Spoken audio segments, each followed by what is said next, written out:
Amin. Amin. Amin. Amin. Ya, shalom. Shalom, Pak. Halo. Shalom, Pak Stefanus. Shalom. Halo. Shalom, Pak Stefanus. Shalom Pak Stefanus. Ya, selamat malam Bapak Ibu yang hadir dalam Zoom meeting Evangelist Planner pada malam hari ini.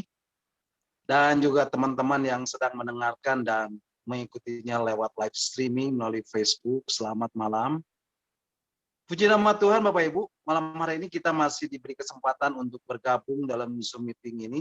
Dan saya percaya, inilah yang Bapak Ibu, saudara dan saya rindukan, yaitu datang, mencari, dan masuk di dalam hadirat Tuhan. Dan kehadiran, hadirat Tuhan, hadirnya Tuhan, itulah yang akan memberkati kita. Yang akan mengurapi kita. Dan urapan itu akan terus mengalir setiap hari dalam hidup Bapak Ibu saudara dan saya. Untuk kita hidup sesuai dengan rencananya dan melakukan kehendaknya. Bapak Ibu, saya percaya ketika tadi kita menaikkan pujian, meninggikan namanya, mengagungkan dia, memuliakan Tuhan. Tuhan hadir di tengah-tengah umat. Dimanapun Bapak Ibu berada. Baik itu di rumah, di tempat kerjaan, di kantor, di perjalanan. Dan hadirat Tuhan itu akan memenuhi jiwa dan hati Bapak Ibu. Dan akan memberi kita damai dan sukacita yang melimpah. Dan saya juga percaya kita semua rindu untuk boleh mendengarkan bagian-bagian firman Tuhan yang akan saya sampaikan dan saya bagikan. Supaya kita menjadi orang-orang yang bertumbuh di dalam pengenalan kita akan Tuhan, akan pribadinya. Dan semakin hari kita boleh semakin intim dengan Tuhan. Dan bergaul karib dengan Tuhan. Semakin hari kita boleh semakin diperlengkapi dengan kebenaran-kebenaran dari firman Tuhan. Dan kita boleh menjadi serupa seperti Yesus. Dan sempurna seperti Bapa adalah sempurna. Nah Bapak Ibu, malam hari ini kita akan melanjutkan dan merenungkan kembali bagian-bagian firman Tuhan tentang arti kehadiran Tuhan, bagian yang ke-19.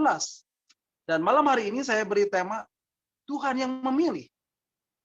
Bapak Ibu, yang utama setelah menghadirkan Tuhan di dalam hidup ini adalah tinggal tetap di dalam hadirat Tuhan.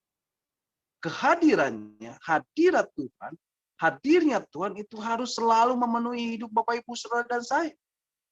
Dan Bapak Ibu akan mendapatkan dan memperoleh pengurapan setiap hari.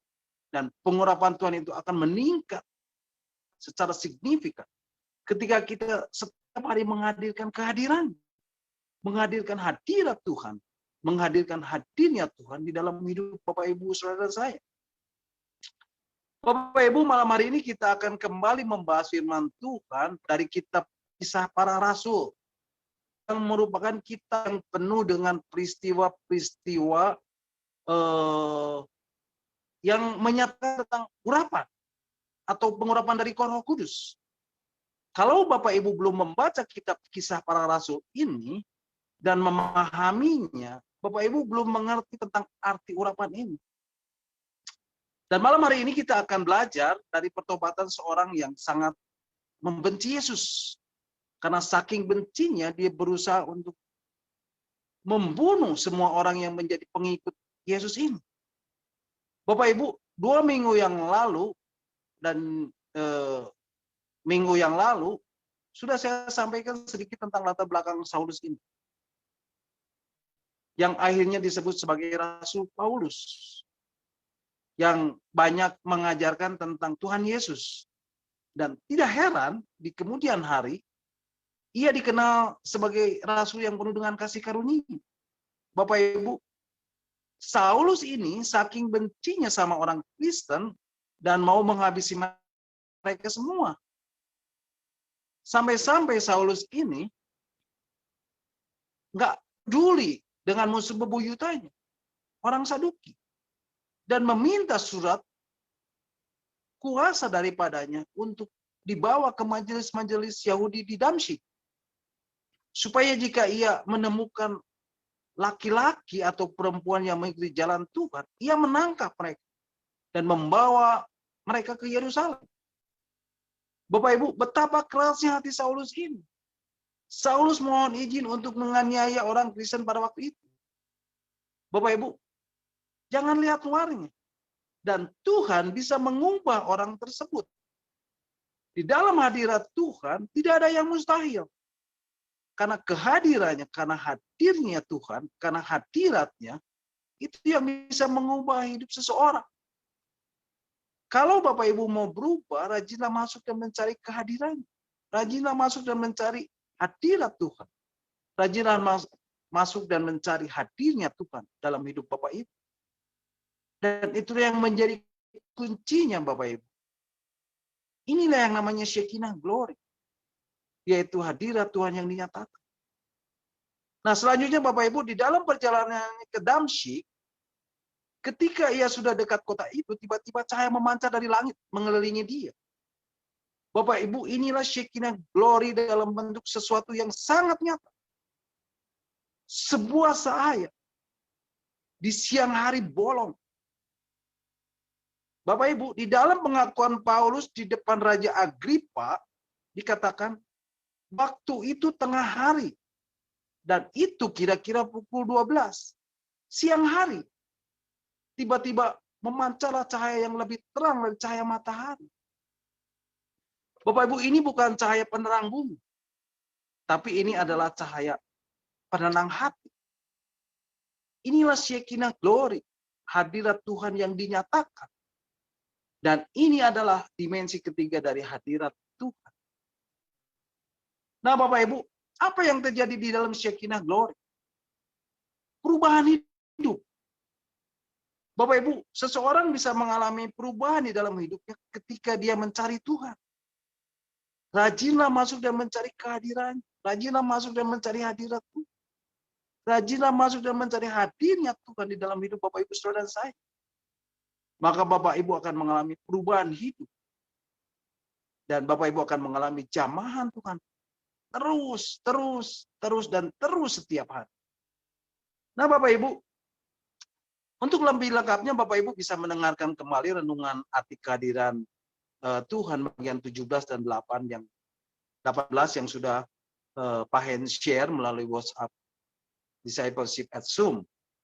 Bapak Ibu, malam hari ini kita akan lanjutkan pembahasan firman Tuhan ini dan kita akan baca dalam kitab Kisah Para Rasul pasal yang ke-9 ayat yang ke-7 dan 8a. Ayat yang ke-7 dan 8a. Kita akan berhenti ayat per ayat. Kitab Kisah Para Rasul pasal 9 ayat 7 dan 8a mengatakan, maka termangu-manggulah teman-teman seperjalanannya. Karena mereka memang mendengar suara itu, tetapi tidak melihat seorang juga pun. Kemudian ayat 8a, Saulus bangun dan berdiri, lalu membuka matanya. Tetapi ia tidak dapat melihat apa-apa. Bapak Ibu, di sini dikatakan teman-teman seperjalanan Saulus pun termangu-mangu. Teman-teman seperjalanan Saulus termenung, terdiam, terkejut ketika mendengar akan suara Tuhan. Dan saya yakin mereka juga melihat cahaya yang menyilaukan itu. Memancar mengelilingi Saulus. Tetapi mereka pun tidak melihat seorang juga pun. Nah kemudian dikatakan di ayat 8b, Saulus bangun dan berdiri, lalu membuka matanya. Tetapi ia tidak dapat melihat apa-apa. Bapak Ibu, seketika itu juga Saulus menjadi buta. Saulus ini dibutakan oleh cahaya di siang hari bolong. Dan mereka harus menuntun dia masuk ke Damsyik. Kemudian di ayat 9 dikatakan, kitab Kisah Para Rasul 9 ayat 9 mengatakan, 3 hari lamanya ia tidak dapat melihat. Dan 3 hari lamanya ia tidak makan dan minum. Bapak Ibu, Saulus buta. Dan Saulus berpuasa 3 hari lamanya. Ia tidak makan dan tidak minum. Bapak Ibu, perhatikan ya. Di sini, Saulus sedang berpuasa. Saulus sedang berdoa. Kemudian di ayat yang ke-10 dikatakan, kitab Kisah Para Rasul 9 ayat 10 mengatakan, Di Damsyik ada seorang murid yang Tuhan yang bernama Ananias. Firman Tuhan kepadanya dalam satu penglihatan. Ananias, jawabnya, ini aku Tuhan. Di sini juga Ananias sedang berdoa. Bapak Ibu, Ananias ini bukanlah Ananias yang telah saya sampaikan dan yang telah saya bahas di dalam arti kehadiran Tuhan bagian ke-15 yang ada di dalam kitab Kisah Para Rasul pasal 5 ayat 1 sampai 11 yang adalah istri Safira. Tetapi ini adalah Ananias yang lain. Nah, Bapak Ibu, mari kita perhatikan dan belajar dari Ananias ini. Ananias ini adalah seorang murid Yesus dengan sebuah tugas yang mengejutkan. Seperti Bapak Ibu ketahui, setelah kematian Stefanus, maka terjadilah periode penganiayaan hebat terhadap orang-orang Kristen. Saulus menghadap imam besar dan meminta surat kuasa daripadanya untuk dibawa ke majelis-majelis di Damsyik. Bapak Ibu, Damsyik ini terletak 150 km di sebelah timur laut Yerusalem. Damsyik ini adalah kota yang terkenal karena taman-tamannya yang harum dan padang rumputnya yang penuh dengan buah-buahan. Dan kota inilah yang menjadi target dari Saulus dan kelompok-kelompok ekstrimnya yang fanatik terhadap orang-orang Kristen. Bapak Ibu, disinilah, di Damsyik, Tuhan berbicara kepada seorang murid, yaitu Ananias, tentang jalan Tuhan. Dan Tuhan memerintahkannya untuk pergi ke sebuah rumah yang belum pernah ia kunjungi, yaitu rumah seorang yang bernama Yudas, yang belum ia kenal. Dan di rumah itulah Tuhan berkata bahwa ia akan menemukan seorang pria buta yang sedang berdoa.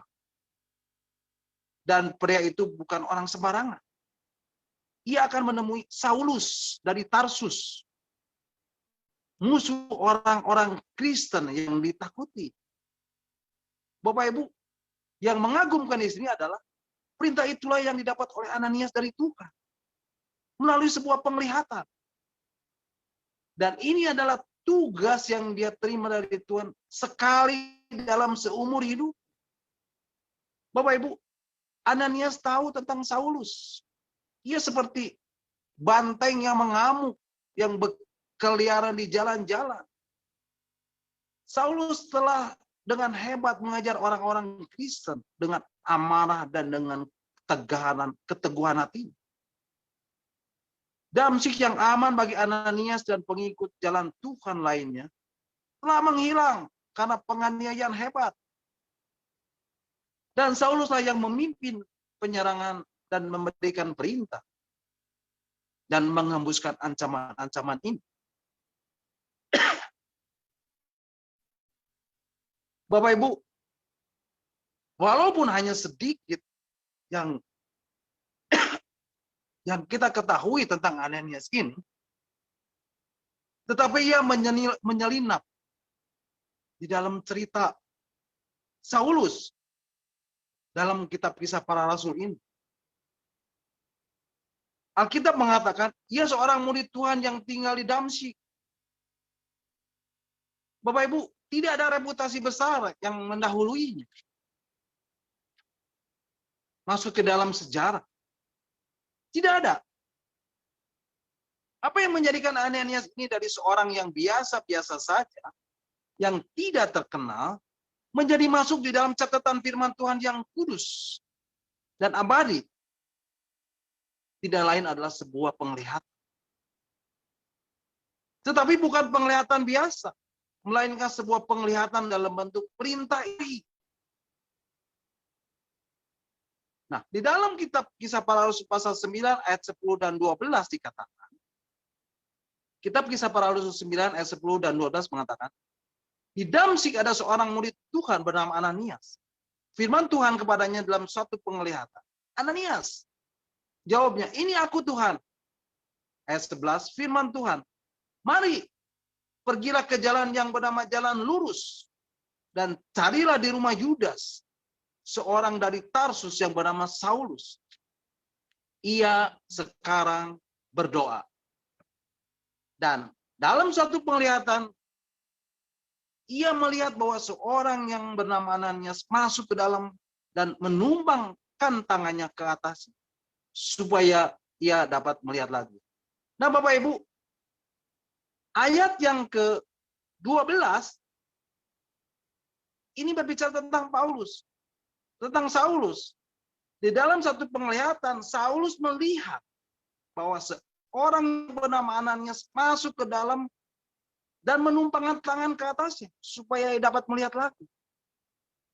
Nah, Bapak Ibu, stop.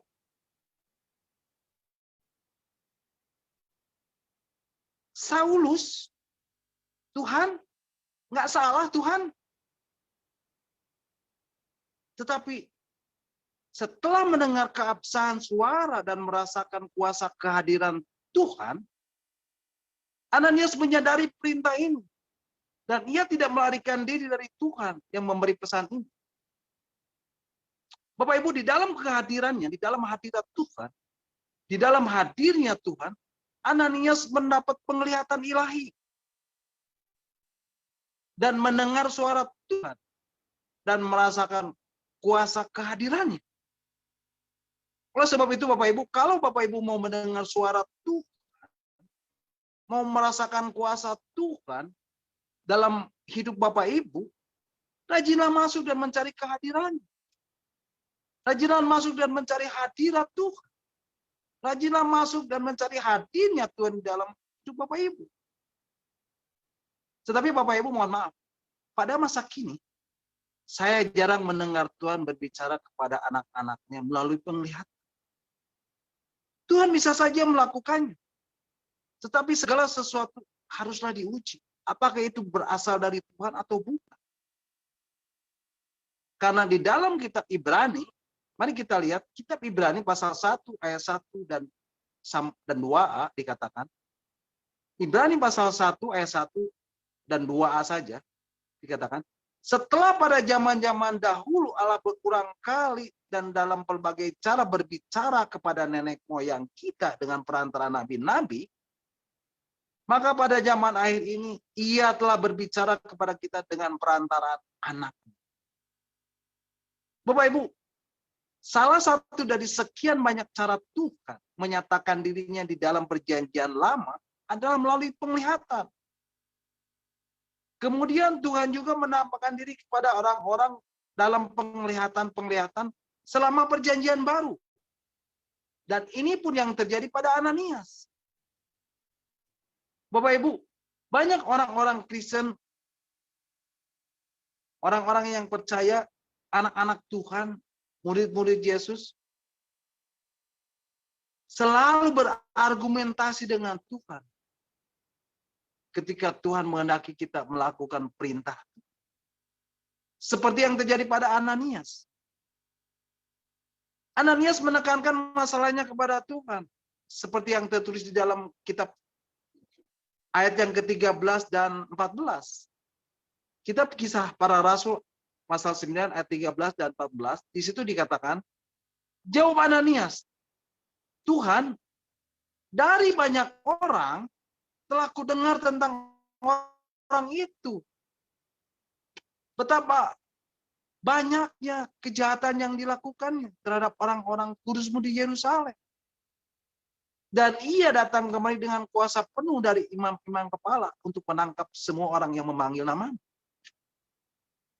Bapak Ibu, di sini kita melihat keengganan dari Ananias. Ananias adalah seorang murid Yesus yang sungguh-sungguh, yang telah lahir baru, pengikut Yesus yang setia. Seorang percaya yang bisa dipercaya. Sedangkan Saulus adalah orang yang telah membunuh orang-orang Kristen. Bapak Ibu bisa melihat dilemanya. Ananias telah mendengar suara Tuhan. Tetapi rencana Tuhan telah membuatnya risau. Tuhan memberitahu Ananias bahwa Saulus buta dan sedang berdoa di satu tempat di kota itu. Bapak Ibu, mungkin ada yang di pikiran Ananias saat itu adalah biarkan saja dia buta. Dan mana mungkin, dan lebih pastinya tidak mungkin dia akan bertobat. Rencana Tuhan ini penuh dengan hal yang tidak dapat dimengerti. Serba tidak masuk akal. Dan membuat resiko yang besar bagi dirinya. Itulah menurut pemandangan Ananias. Bapak Ibu, bukankah kita juga sering kali seperti Ananias? Kita enggan datang pada orang-orang yang memiliki dan berlatar belakang kriminal. Dan bersikap masa bodoh. Dan sepertinya mereka tidak perlu mendengar kabar keselamatan yang telah Yesus lakukan di atas kayu salib. Mari Bapak Ibu, bring Jesus to everyone. They all need salvation. Bapak Ibu, Ananias memprotes, Tuhan, setiap orang membicarakan orang ini dan perbuatan-perbuatan keji yang telah dilakukannya. Terornya merajalela terhadap umatmu di Yerusalem. Dan sekarang dia ada di sini dengan surat dari imam-imam kepala yang memberi izin kepadanya untuk melakukan hal yang sama pada kami. Tetapi Tuhan berkata, jangan membantu. Pergilah. Bapak Ibu, saya suka dengan respon Tuhan ini. Pergilah. Dan Tuhan selalu tegas dan tidak terbata-bata ketika menyatakan kehendak. Tuhan tahu pasti apa yang diperlukannya. Tuhan tahu untuk menegaskan Saulus diperlukan ketaatan Ananias. Tuhan juga tahu bahwa hal itu memerlukan iman, kepercayaan yang mutlak kepadanya. Bapak Ibu, Tuhan tidak mengenal keengganan. Keengganan untuk mentaati kehendak Tuhan itu sesungguhnya respon alami dari manusia. Seperti respon Ananias. Oleh karena itu, Ananias perlu informasi lain. Dan Tuhan mengungkapkan sedikit lebih terperinci lagi mengenai rencananya terhadap Saulus ini. Tuhan berkata, orang ini adalah alat pilihan bagiku untuk memberitakan namaku kepada bangsa-bangsa lain, serta raja-raja dan orang-orang Israel. Bapak Ibu, perhatikan kata pilih. Yesus memilih Saulus. Lama sebelum Saulus memilih Yesus. Firman Tuhan mengatakan di dalam Injil Yohanes pasal 15 ayat 16. Demikian. Injil Yohanes pasal 15 ayat yang ke-16a mengatakan, bukan kamu yang memilih aku, tetapi akulah yang memilih kamu. Selanjutnya dikatakan apa Bapak Ibu? Dan aku telah menetapkan kamu supaya kamu pergi dengan dan menghasilkan buah, dan buah-buahmu itu tetap. Bapak Ibu, Ananias perlu tahu bahwa Tuhan telah memilih Saulus sebagai alat pilihan.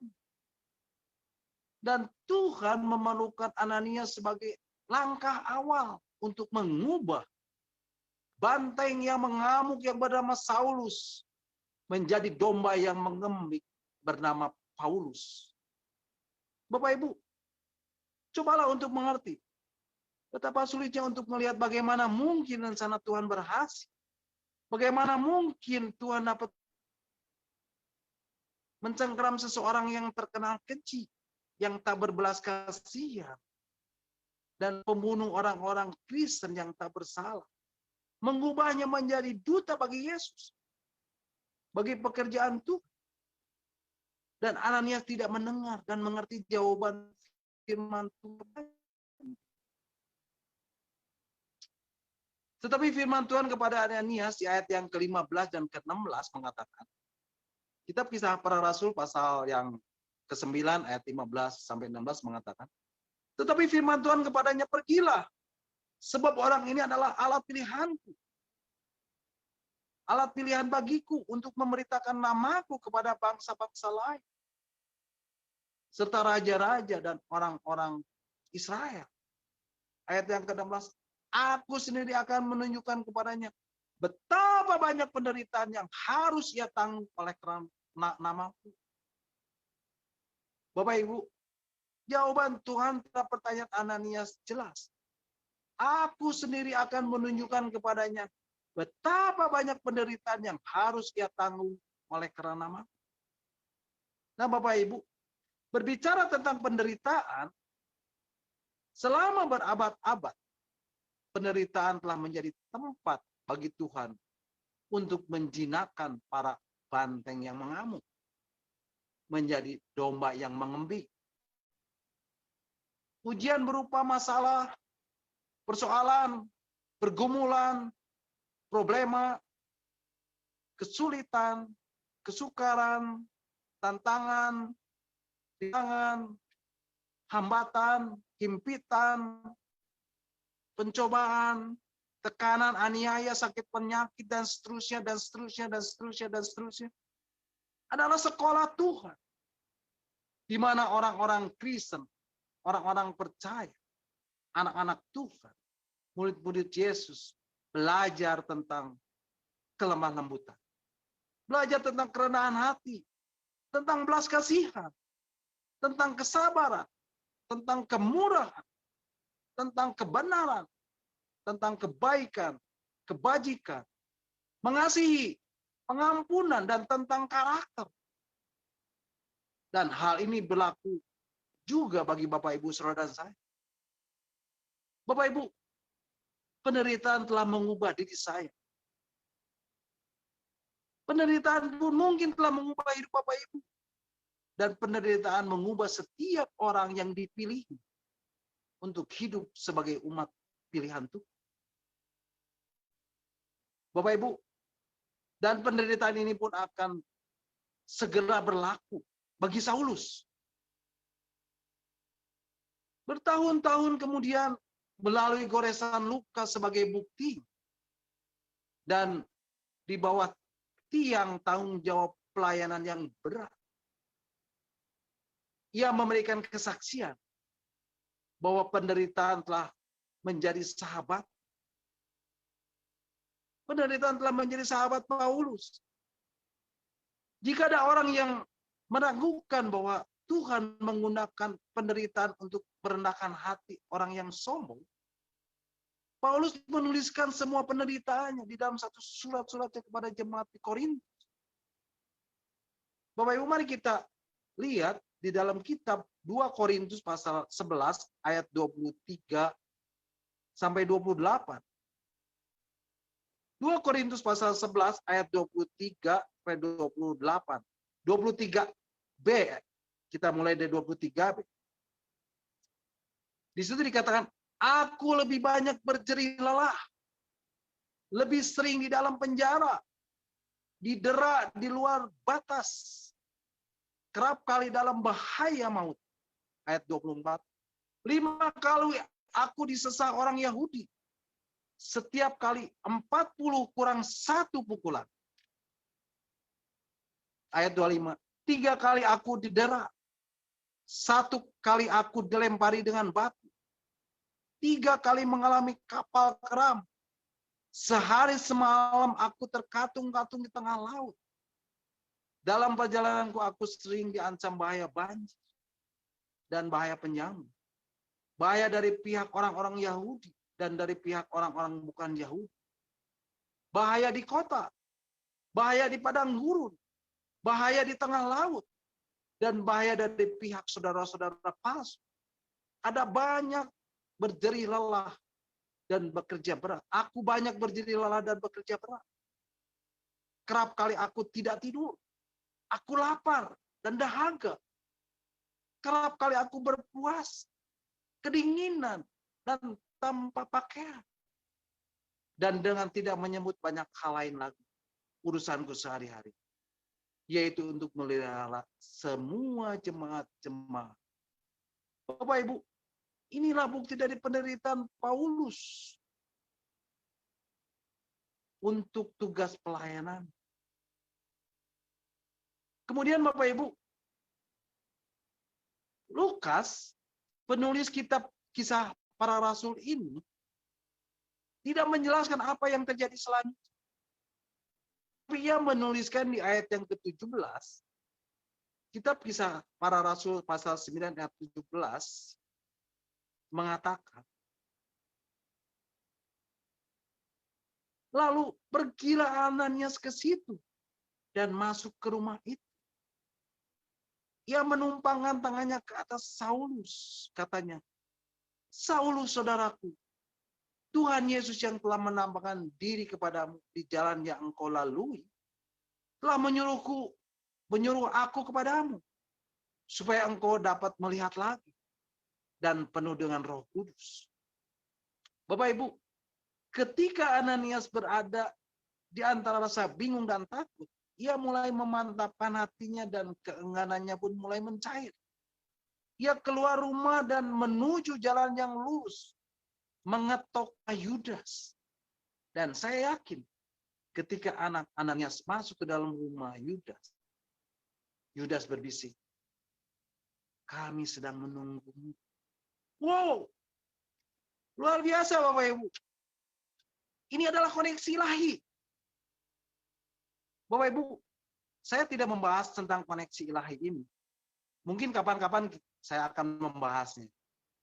Tapi Bapak Ibu, ketika Ananias menetapkan langkahnya dan melirik ke sudut ruangan dan berhenti pada pandangan pada seorang figur pria yang lemah, yang sedang berlutut dan berdoa, itulah pemandangan pertama pada Saulus dari Tarsus. Dan Ananias berjalan mengambilnya dengan langkah yang terpatah-patah. Dan ketika ia menumpangi tangannya yang gemetar ke atas, Ananias berkata, Saulus saudara. Bapak Ibu, tidakkah Bapak Ibu menyukai bagaimana cara Ananias memulai? Ananias berkata, Saulus saudaraku. Tuhan Yesus yang menampakkan diri kepadamu di jalan menuju ke sini telah mengutus aku supaya engkau dapat melihat kembali dan dipenuhi dengan Roh Kudus. Wow, amazing. Sungguh suatu momen yang menandakan iman Ananias yang berani. Ananias tidak hanya menjamah pembunuh orang-orang Kristen yang terkenal, tapi Ananias pun dengan segera menerimanya dan memanggilnya sebagai saudara. Inilah yang saya sebut mempercayai rencana Tuhan. Dan inilah adalah jamahan kasih karunia bagi Saulus dari seorang saudara seiman. Bapak Ibu, mungkin itulah kata-kata pertama yang Saulus dengar dari bibir seorang Kristen setelah pertobatan. Dan itu adalah kata-kata penerimaannya sebagai saudara. Nah, Bapak Ibu, Ananias iman yang keluar. Dan memang demikian. Dan hanya terdapat di dalam kitab Kisah Para Rasul ini. Tetapi masih banyak orang-orang sebenarnya pahlawan-pahlawan iman di dunia ini. Banyak orang-orang yang terlupakan. Orang-orang yang melayani Yesus di belakang layar, di belakang mimbar, dan sebagian besar tidak pernah kita temui. Bahkan kita tidak mengenal. Dan mereka puas berada di balik bayang-bayang ini, berada di balik cahaya lampu dan suara riuh tepuk tangan. Namun demikian mereka ada pahlawan-pahlawan karena tindakan ketaatan mereka pada Tuhan dengan tidak mementingkan dirinya sendiri. Dan masih banyak lagi anak-anak Tuhan yang dengan setia melaksanakan pelayanan, yang dengan setia menyampaikan firman Tuhan, yang dengan setia menunjukkan dan mendoakan, yang setia menasihati dan memberikan pengharapan kepada orang yang sedang patah semangat, dan seterusnya, dan seterusnya, dan seterusnya. Mereka itu adalah pahlawan-pahlawan iman yang terlupakan. Bapak Ibu, pada akhirnya ketika Ananias menyampaikan pesan yang telah Tuhan saya padanya dan berkata, Saulus, saudara, Tuhan Yesus telah menampakkan diri kepadamu di jalan yang engkau lalui, menyuruh aku kepadamu, supaya engkau dapat melihat lagi. Ini saat yang luar biasa, yang penuh dengan kasih karunia. Dan sejak saat itu, Saulus dipenuhi oleh Roh Kudus. Dan pengurapan Roh Kudus turun atas Saulus. Bapak Ibu, semua ini karena Ananias mengabaikan rasa takut dan melangkah di dalam iman dan dalam ketaatan penuh kepada perintah Tuhan yang telah mengejutkannya. Bapak Ibu, tahukah apa yang terjadi selanjutnya? Mari kita baca sebagai ayat-ayat yang terakhir di dalam renungan kita malam hari ini.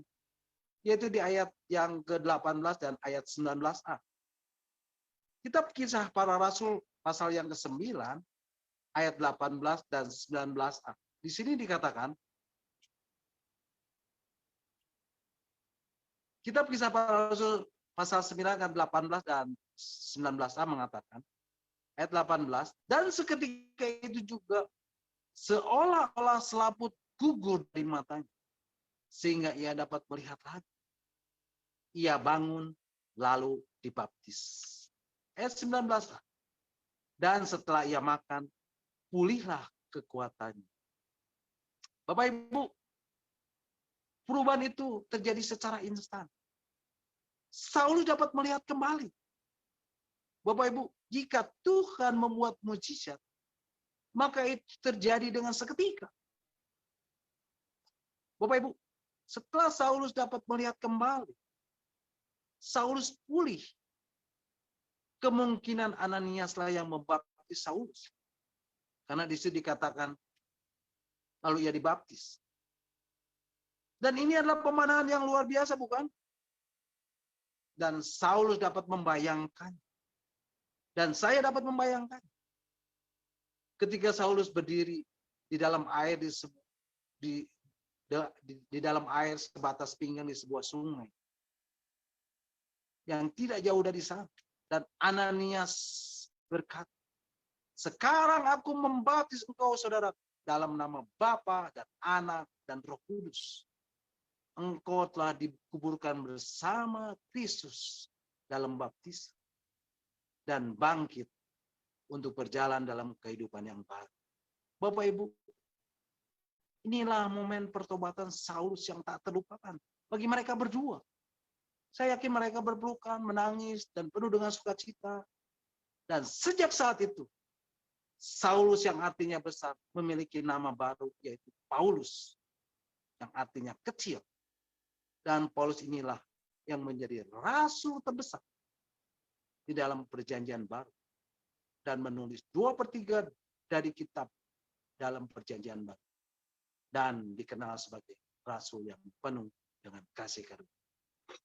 Amin. God bless you all. Bapak Ibu, sampai di sini renungan kita malam hari ini, dan Bapak Ibu bisa mengikuti dan mendengarkan kembali renungan yang akan saya sampaikan minggu depan dalam Zoom meeting Evangelist Planner ini. Silakan Bapak Ibu, kalau ada yang mau menambahkan atau ada yang mau bertanya, nanti Pak Hen yang akan menjawabnya. Amin. Tuhan Yesus memberkati.